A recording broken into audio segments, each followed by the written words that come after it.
Vous savez, un plan de construction, aussi détaillé soit-il, ça reste une hypothèse. La véritable épreuve, c'est la confrontation avec la réalité du terrain. Aujourd'hui, on va décortiquer ensemble les 3 missions cruciales qui assurent qu'un projet passe bien du papier à la réalité pour devenir un ouvrage à la fois sûr et durable. On va donc parler des missions G3, G4 et G5. Alors voilà le programme. On va suivre le projet de A à Z, depuis la phase de réalisation, sur le chantier, en passant par la manière dont il est contrôlé, et puis on verra ce qui se passe quand l'imprévu s'en mêle. Allez, c'est parti. Bon, rentrons directement dans le vif du sujet. Tout projet de construction passe par ce moment critique, le passage du plan, qui est théorique, à la réalité concrète du chantier. C'est vraiment là que les vrais défis commencent. On part toujours d'une base qui se veut solide, la fameuse mission G2, l'étude de conception. Le truc, c'est que sur le papier, tout a l'air parfait. Mais la réalité du terrain, elle, est souvent imprévisible. On ne découvre la vraie nature du sol qu'une fois que les travaux ont démarré.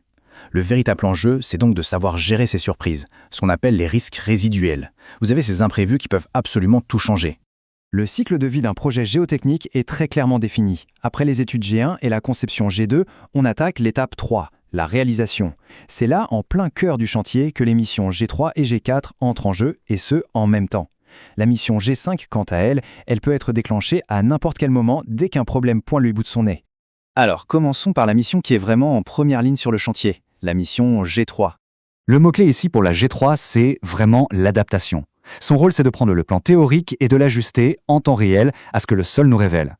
Il ne s'agit pas juste de construire bêtement, mais bien d'optimiser et de corriger le tir immédiatement si besoin. C'est cette réactivité qui empêche les petites surprises de se transformer en gros problèmes. Très concrètement, la mission G3, c'est le boulot de l'entrepreneur. C'est son équipe qui est sur le terrain, qui ajuste les plans des fondations, qui recalcule les soutènements, qui garde un œil sur tout en permanence. Si le sol est plus meuble que ce qui était prévu, par exemple, c'est à eux de trouver la bonne solution. Et bien sûr, tout est documenté, jusqu'au rapport final qui prouve ce qui a réellement été construit. Ok, donc pendant que l'entrepreneur exécute et adapte, on peut se demander qui garantit que tout ça reste bien dans les clous, aligné avec les objectifs de départ du projet. Eh bien ça, c'est justement le rôle de la mission G4. La mission G4, c'est une mission de contrôle. Son but, c'est de s'assurer que le travail fait en G3 est bien conforme non seulement aux règles de l'art, mais aussi et surtout aux attentes du client qu'on appelle le maître d'ouvrage. C'est une supervision indépendante, un regard extérieur qui est absolument essentiel. C'est donc le client, le maître d'ouvrage, qui est aux manettes de la mission G4. Son expert va valider les calculs de l'entrepreneur, il va approuver ou non les adaptations qui sont proposées, et il fait des visites régulières sur le chantier pour vérifier que tout est en ordre. C'est en quelque sorte son assurance qualité directement sur le terrain. Alors, ces deux missions, G3 et G4, on les décrit souvent comme distinctes et simultanées. C'est un vrai tandem.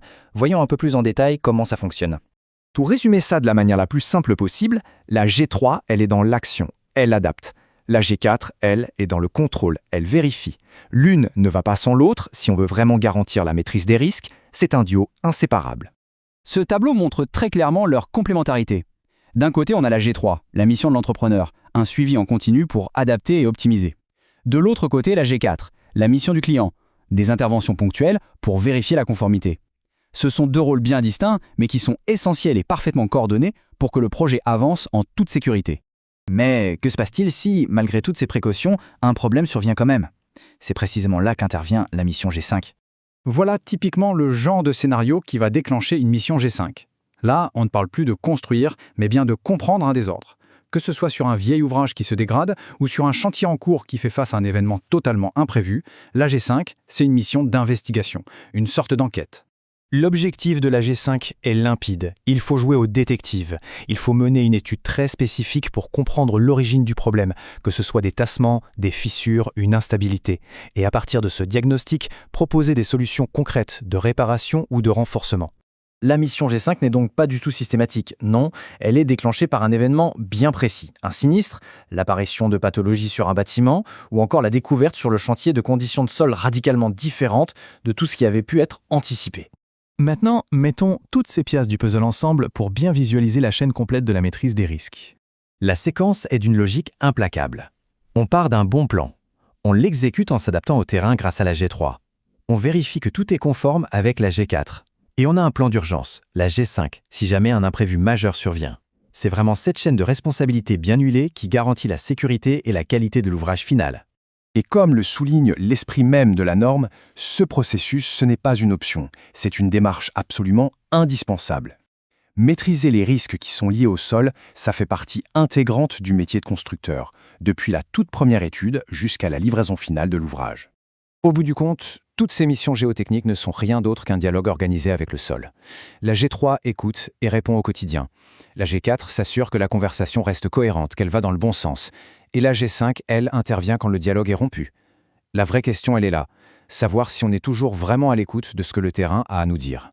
C'est la clé pour construire plus sûr et surtout plus durable.